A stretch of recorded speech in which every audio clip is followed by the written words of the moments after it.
পদ্মা নদীর উজানের ঢলে চাঁপাইনবাবগঞ্জের নিম্নাঞ্চল জুড়ে দেখা দেয় ভয়াবহ বন্যার। সদর উপজেলার ২টি এবং শিবগঞ্জ উপজেলার ৪ ইউনিয়নে প্রায় ১৫,০০০-এর মানুষ এই বন্যার ফলে পানিবন্দী হয়ে পড়েন।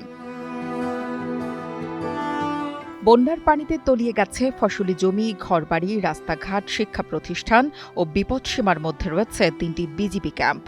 পানিবন্দী মানুষের ঘরের রান্না বন্ধ, বিশুদ্ধ খাবার পানির তীব্র সংকট দেখা দিয়েছে।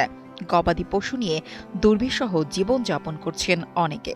১৭৪ জমি সমস্ত নদীর গর্ভে বিলীন হয়ে আছে। আমি আড়সার এলাকাতে বসবাস করছি। খাওয়া পানি খাওয়া চলা ফেরানোর জন্য থাকা খুবই অসুবিধা হয়েছে। কারণে খুবই ক্ষতিগ্রস্ত। আমাদের কোনো মনে যাওয়ার কোনো ব্যবস্থা নাই। আমরা টিউবওয়েলের পানি পর্যন্ত আমরা প্রাণ করতে পারছি না। টিউবওয়েল ডুবে গেছে। আর আমরা বন্যার জন্য কোনো দিকে কোনো যে খাটার কোনো পথ আছে তাও নাই। বন্যাতে চতুর্দিকে যেখানে যেতে হচ্ছে, বন্যার কারণে কোনো দিকে যাওয়ার ব্যবস্থা নাই। আমাদের খুবই কষ্ট। আমাদের রান্না পাকা খাওয়ার খুবই কষ্ট। স্থানীয়দের অভিযোগ, ভারতের ফারাক্কার সবকটি গেট খুলে দেওয়ায় উজানের প্রবল স্রোতের পানি দ্রুত প্রবেশ করছে বাংলাদেশে। এতে পদ্মার পানি ক্রমশ বৃদ্ধি পাচ্ছিল, কিন্তু এখন স্থিতিশীল অবস্থায় রয়েছে এবং নদী ভাঙনও ভয়াবহ আকার ধারণ করেছে। আর হেলে এখন নামাজ পড়তে আসছি।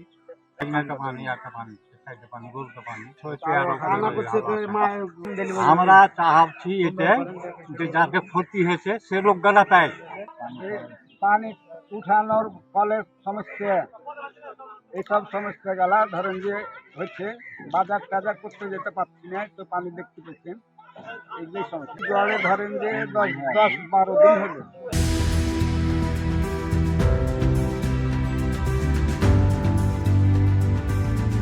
স্বাধীনভাবে জীবনযাপন রাখছি। আমরা যে বন্যার ভিতরে যে সমস্যাটা আছি, আমরা ১ মাস মানে সমস্যায় আছি। এই যে বাচ্চারা যে আছে, বাচ্চারাকে নিয়ে দোকানপাত্র যেতে পারছি না। আমাদের 2 মেয়ে তো ওই যে খেলার লেগান যেতে পারছে না কোথাও দোকানপাত্রে। এখন বন্যাপ্লাবিত নিম্নাঞ্চলের ক্ষতিগ্রস্তদের মাঝে খাবার সহ সকল প্রকার সহযোগিতার আশ্বাস দিয়েছেন শিবগঞ্জ উপজেলা প্রশাসন। আমরা সেখানে দেখতে পেয়েছি মানুষ সহ গবাদি পশু পানিবন্দী অবস্থায় রয়েছে। তারই পরিপ্রেক্ষিতে জেলা প্রশাসনের সহায়তায় আমরা 13 টন খাদ্যশস্য হিসেবে চাউল, 75টি শুকনো খাবারের প্যাকেট এবং টিন নগদ অর্থ এখন পর্যন্ত বিভিন্ন মানুষের মাঝে বিতরণ করা হয়েছে।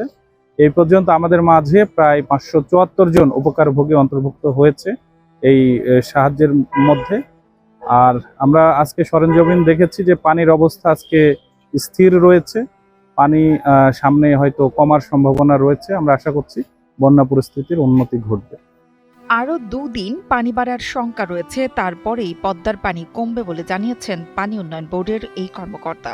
চাঁপাইনবাবগঞ্জ জেলার পদ্মা এবং এর অববাহিকা অঞ্চলে বেশ কিছু নিম্নাঞ্চলে পানি ঢুকে গেছে।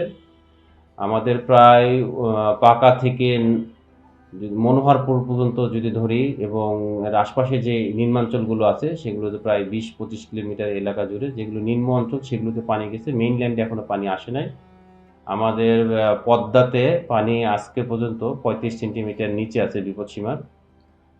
পানি অলমোস্ট স্টেবলের দিকে। আশা করছি আগামী 2-1 দিন স্টেবল থাকবে এবং তারপরে পানি কমতে থাকবে। 2 দিন পর বন্যার পানি কমার সম্ভাবনা থাকলেও চাঁপাইনবাবগঞ্জের প্রায় 15,000 মানুষের জীবনযাত্রা থামিয়ে দিয়েছে পার্শ্ববর্তী দেশ ভারতের ফারাক্কার বাঁধ।